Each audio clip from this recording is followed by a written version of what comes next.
नमस्कार, मैं दयाशंकर मिश्र। आज हम बात करेंगे क्रिकेट की।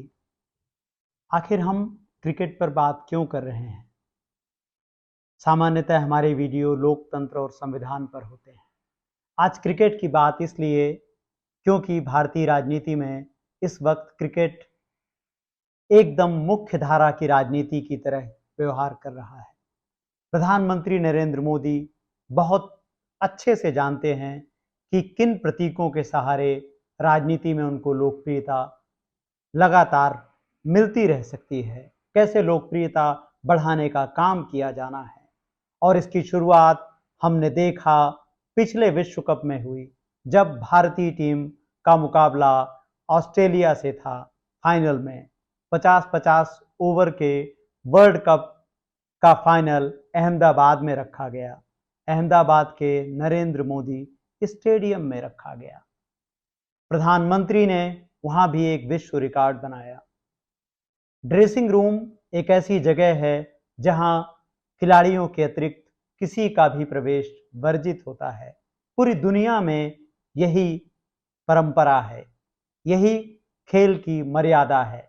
लेकिन जैसे प्रधानमंत्री नरेंद्र मोदी यह तय कर चुके थे कि भारत जीते या हारे, फोटो फ्रेम में तो उनको ही होना है, इसलिए वह धड़धड़ाते हुए ड्रेसिंग रूम में पहुंच जाते हैं।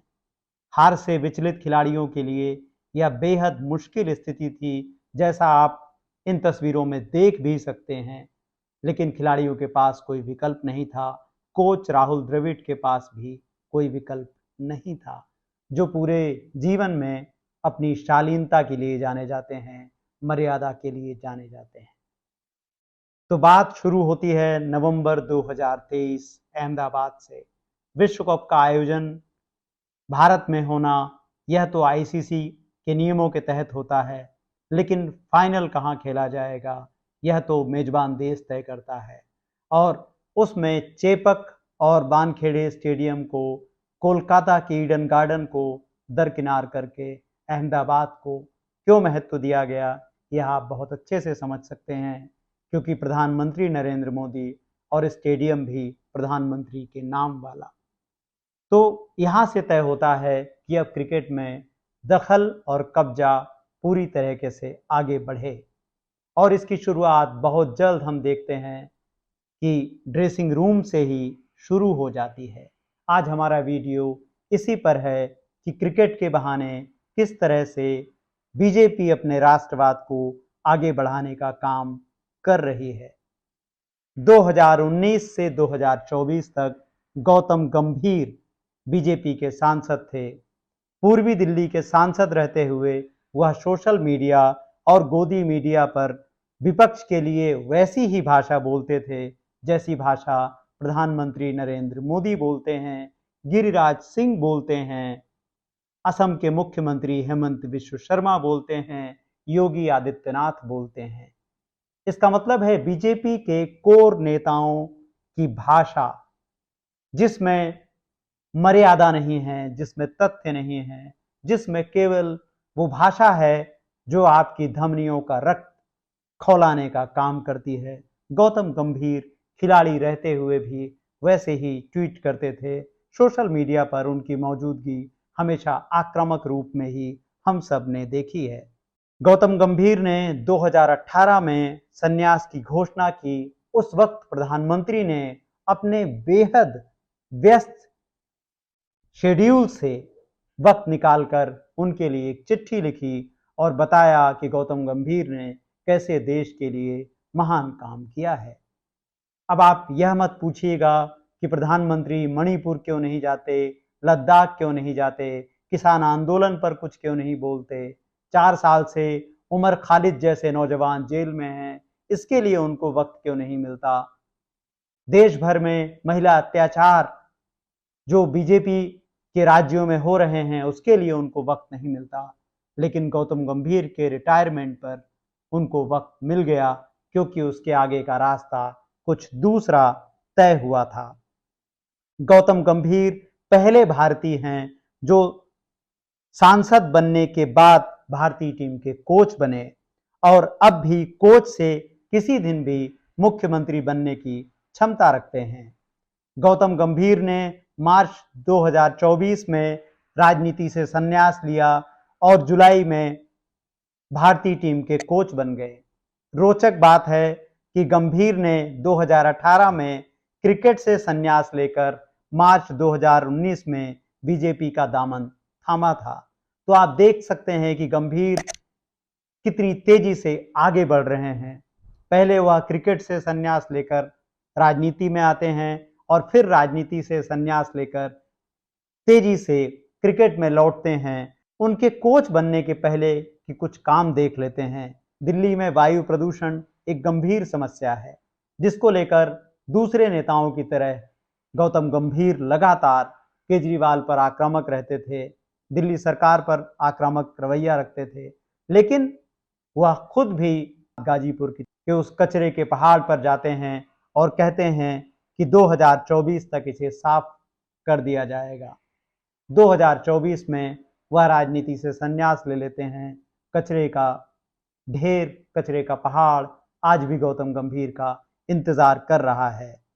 जिस तरह से गंगा की सफाई के सारे वादे और इरादे सीवर में फंस कर रह गए, उसी तरीके से वायु प्रदूषण में गौतम गंभीर का वादा भी उड़कर कहीं और पहुंच गया, ऐसा लगता है। अब गंभीर संभव है 2047 के बाद गाजीपुर की तरफ जाएं, जब वह वापस राजनीति में लौटेंगे।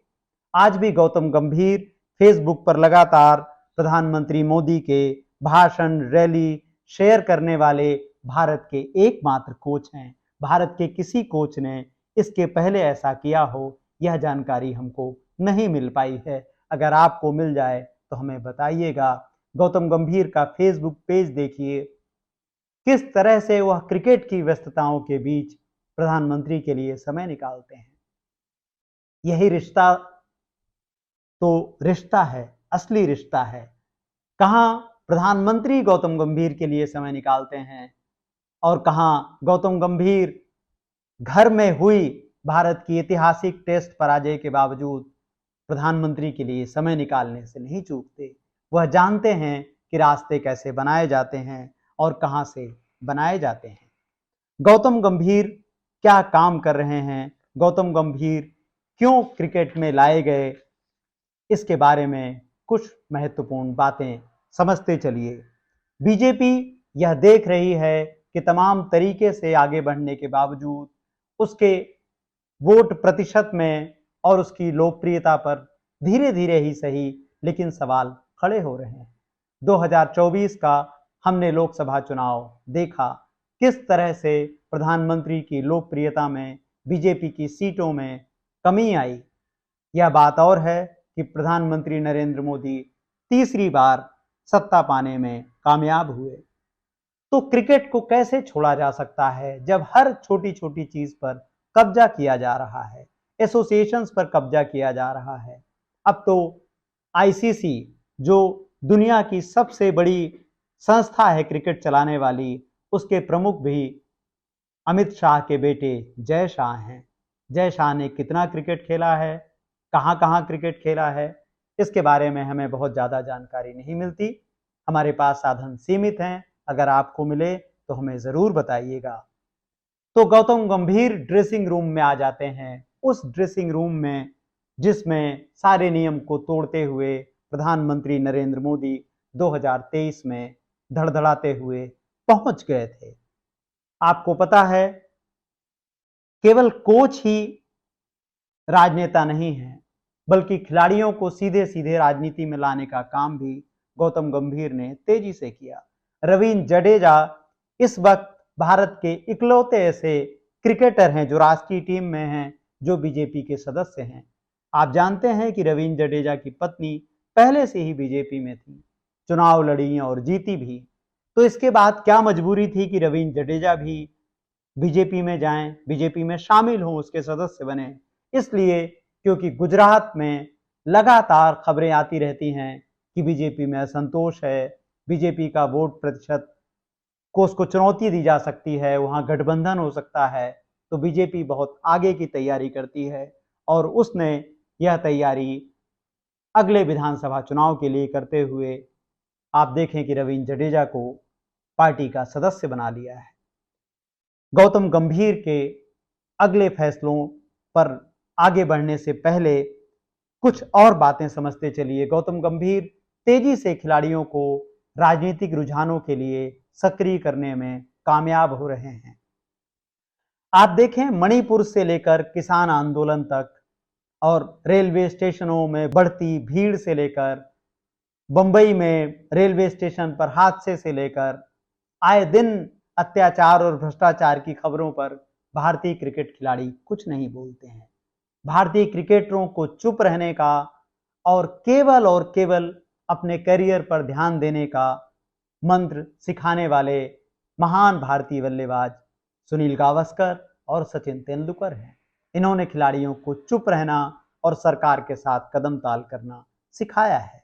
ये बात अलग है कि गौतम गंभीर के रास्ते पर इतनी दूर यह दोनों ही नहीं चले हैं, उस तरीके से, कम से कम उस आक्रामक तरीके से तो नहीं चले हैं। लेकिन गौतम गंभीर ड्रेसिंग रूम में क्या कर रहे हैं आप देखिए। जसप्रीत बुमराह सोशल मीडिया पर कोलकाता रेप कांड पर नाराजगी जता रहे हैं। सूर्य कुमार यादव, जिनको गौतम गंभीर के ड्रेसिंग रूम में आने के बाद हार्दिक पांड्या की जगह T20 का कप्तान बना दिया जाता है, अचानक से फैसला बदलता है और सूर्य कुमार यादव कप्तान बना दिए जाते हैं। वह सूर्य कुमार यादव सोशल मीडिया पर कोलकाता रेप कांड पर पोस्ट कर रहे हैं। श्रेयस अय्यर पोस्ट कर रहे हैं। ध्यान रखिएगा, श्रेयस अय्यर का भी संबंध KKR से है। श्रेयस अय्यर और जसप्रीत बुमराह, सूर्य कुमार यादव, मोहम्मद सिराज, अर्शदीप, सारे लोग कोलकाता रेप कांड पर ट्वीट कर रहे हैं या सोशल मीडिया पर अपने अपने अकाउंट्स पर लगातार लिख रहे हैं। लेकिन इनमें से किसी खिलाड़ी ने भी, जिनमें सचिन तेंदुलकर और खुद गौतम गंभीर शामिल हैं, मणिपुर पर एक शब्द नहीं कहा। मणिपुर में अत्याचार की कितनी कहानियां हमने, दर्दनाक कहानियां देखी हैं और किस तरीके से हमने वहां दो समूहों के बीच में, नागरिकों के बीच में हिंसा की तस्वीरें देखी हैं, घटनाएं देखी हैं, वीडियोस देखे हैं। लेकिन हमने खिलाड़ियों को भारत में हमेशा चुप रहते हुए देखा। किसान आंदोलन में, जिसमें सड़क पर 700 से ज्यादा किसानों की जान गई, भारतीय क्रिकेट खिलाड़ी, बड़े बड़े सुपरस्टार चुप्पी साधे रहते हैं। लेकिन अब ड्रेसिंग रूम एक पार्टी के पक्ष में कैसे बट रहा है, इस पर आप नजर रखिएगा। आप समझ रहे हैं कि क्रिकेट को कैसे इस नकली राष्ट्रवाद का प्रतीक बनाया जा रहा है, टूल बनाया जा रहा है। क्रिकेट इतना लोकप्रिय है कि अगर उसमें बीजेपी का रंग जाए तो बीजेपी को फिर किसी और चीज के बारे में ज्यादा सोचने की जरूरत नहीं है। ठीक वैसे ही जैसे ईवीएम को लेकर आरोप लगते हैं कि ईवीएम बनाने वाली कंपनी में बीजेपी से जुड़े 4 निदेशक रखे जाते हैं, उनकी नियुक्ति की जाती है और चुनाव आयोग इस बारे में कुछ नहीं बोलता है।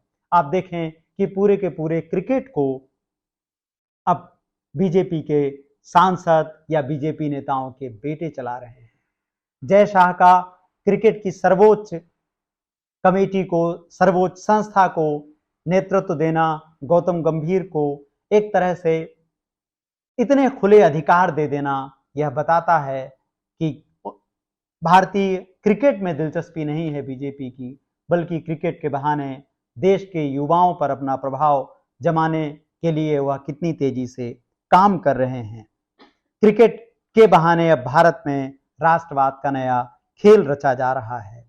यह सब कुछ वैसे ही हो रहा है जैसे जर्मनी में हिटलर के जमाने में हमने देखा था। बड़ी बड़ी सड़क कंपनियों से लेकर कार कंपनियों तक सब कुछ निजी हाथों में सौंप दिया गया था। सारी स्वतंत्र आवाजों को चुप करा दिया गया था और एक ही सच माना जाता था जो हिटलर और उनके समर्थक बोलते थे। उसके अलावा सारे सच झूठ में बदल दिए गए थे। आने वाले दिनों में आप देख सकते हैं कि ऑस्ट्रेलिया के साथ जो सीरीज होने वाली है, उसके बाद बहुत से खिलाड़ी, जिनमें गुजरात से लेकर और दक्षिण भारत तक के खिलाड़ी शामिल हैं, उन सभी को आप क्रिकेट से आगे जाकर राजनीति में उतरते हुए देख सकते हैं। भारतीय क्रिकेट टीम के पहले कोच गौतम गंभीर नहीं है। भारतीय क्रिकेट टीम में कोच की एक पुरानी परंपरा है, लेकिन यह परंपरा बहुत पुरानी भी नहीं है। हम यह बात आपसे इसलिए भी कह रहे हैं क्योंकि आपके लिए यह जानना बेहद जरूरी है कि क्या गौतम गंभीर वह व्यक्ति हैं जो सांसद से कोच बने हैं। इसलिए थोड़ी सी बात इतिहास के पन्नों की हम करते हैं। भारतीय क्रिकेट टीम के पहले कोच बिशन सिंह बेदी थे, जिनको 1990-91 में पहली बार कोच के पद पर नियुक्त किया गया था। इसके पहले तक भारत के क्रिकेट इतिहास में क्रिकेट टीम के साथ मैनेजर जाया करते थे। तो इस अर्थ में जो कप्तान है उसी को सारे फैसले लेने होते थे। 1983 में जब पहली बार भारत ने क्रिकेट का विश्व कप जीता, उस वक्त कोई कोच नहीं था। उस वक्त पीआर मान सिंह टीम के मैनेजर थे। मैनेजर का काम मोटे तौर पर उस वक्त व्यवस्था को देखना और पीआर यानी जनसंपर्क को संभालना हुआ करता था।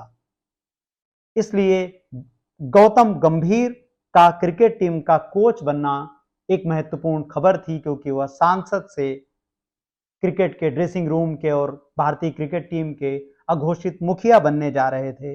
लेकिन मीडिया ने इस निगाह से इसका कोई विश्लेषण नहीं किया।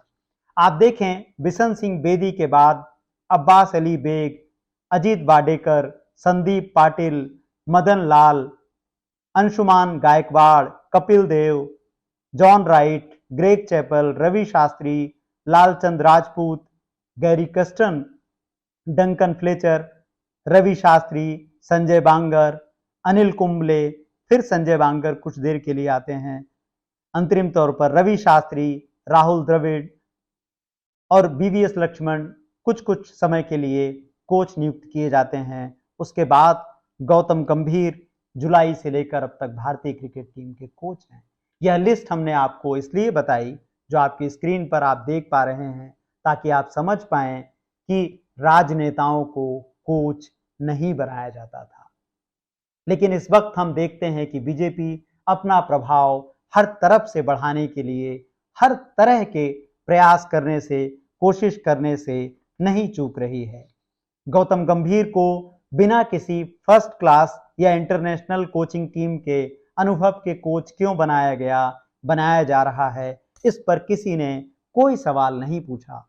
गौतम को न केवल लंबा कार्यकाल दिया गया है, बल्कि मनपसंद कोचिंग स्टाफ चुनने की आजादी दी गई है।